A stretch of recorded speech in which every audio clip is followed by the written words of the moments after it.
Nu mai aveam deloc mâncare gătită și a trebuit să mâncăm să reîncălzim niște cartofi de vreo 3 zile. Nu mai aveam nici bani, nici mâncare și da, am mâncat cartofii aceia. De obicei merg la colege dacă nu mai avem nimic de mâncare și nu mai avem nici bani. Mai mult pe pâine și poate am stat. De obicei ciorba se strică foarte repede și s-a întâmplat să mai mâncăm stricată.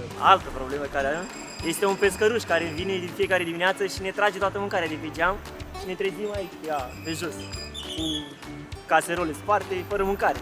Am prieteni, zic, băi, am rămas fără mâncare, știi, pot să mănânc acum la tine, dar nu te rămâne și tu la mine. Și asta e tot. Un sos foarte bun cu piept de pui, tot timpul mi-l punem fiecare săptămână, o rog. Prăjitură, dulciuri, nu știu, friptură.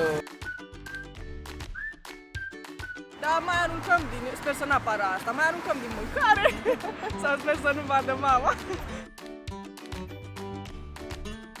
Anul 2 de facultate, când am întârziat foarte mult la pachet, am plecat la Basarab să-mi iau pachetul.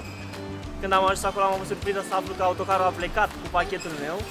Acum nu a plecat înapoi acasă, a plecat la Autopeni. Am tras o super mega fugă, am luat taxiul, am plecat la Autopeni.